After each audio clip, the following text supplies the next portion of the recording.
The holidays are a joyful time, but for many people, the festivities can trigger loneliness, and these feelings can be experienced at any age. Research finds more than half of the people over age 80 surveyed admit feeling lonely. 71% of adolescents and young adults also have similar thoughts, and there's evidence being lonely can literally shorten your life. Dr. Linda Freed joins us now with some strategies to cope. Dean of the Mailman School of Public Health at Columbia University. Good morning to you, Dr. Freed. Good morning, and thank you for letting me join you, Mary. Oh, I'm thrilled to have you now. So let's talk about loneliness. It's getting more attention lately. U.S. Surgeon General called it an epidemic earlier this year, and Dr. Ruth Westheimer was just named an official loneliness ambassador. Why is this so important to talk about? Well, it's important because loneliness hurts, first of all. Loneliness is a deeply human experience. We all experience it at some point, but it's painful. And if it is not addressed, if we don't recognize that that's what we're feeling and put in place strategies to help make it feel better, then it can make you sick over the long term. And loneliness is associated with depression, even high blood pressure, risk for obesity, and declines in cognition.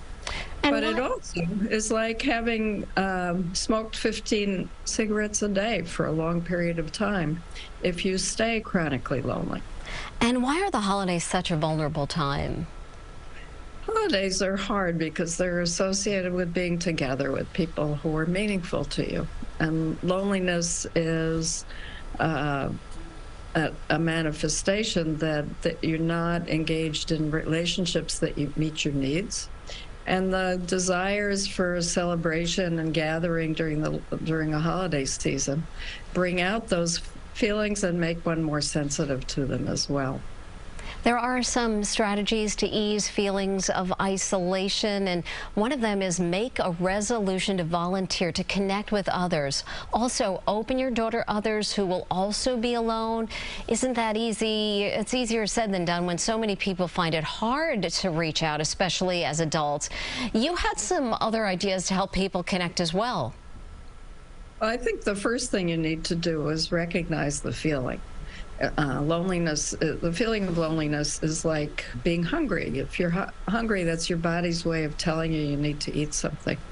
If you feel lonely, it's your human way of being told that you need to connect in ways that are meaningful for you. And you need to think about the fact that there are different kinds of loneliness. One kind of loneliness is feeling like you don't have meaningful connections with family and friends. One kind of loneliness is not having an intimate, someone you're intimate with. But another kind of loneliness is feeling like you really don't have a community that you belong to, that you contribute to. If you're going to solve loneliness that matters to you, it's useful to think about which kind of loneliness is hurting and develop solutions that match it.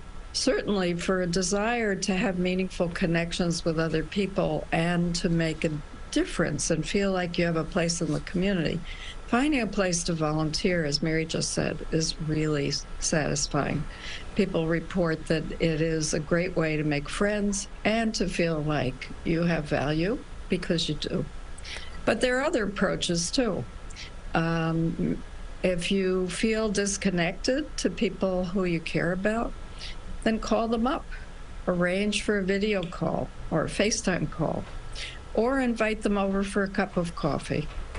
Those are relatively simple, but they are available for everyone, really, to make those connections in those ways. What are the warning signs for you to notice if someone that you really care about is experiencing loneliness? Yeah, so loneliness starts with a pain internally, but for other people, they can't see it.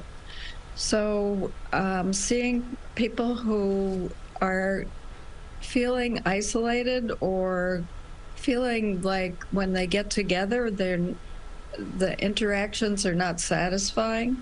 In fact, they have a lot of self-doubt about themselves in those interactions.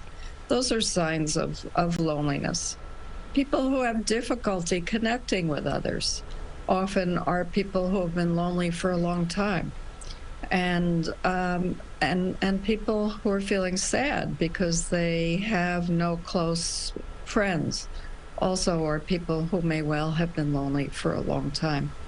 And even for oneself, if you feel burned out when you try and engage with others, that can also be a marker of feeling lonely for a prolonged period of time. It's self-reinforcing, which is, so if it remains for a long time, it's harder to solve it, which is a good reason to pick up the phone and connect with people now. Dr. Linda Freed, Dean of the Mailman School of Public Health at Columbia University, thanks so much for being with us. And if you or someone you know needs help, we have resources posted on our website, cbsnewyork.com.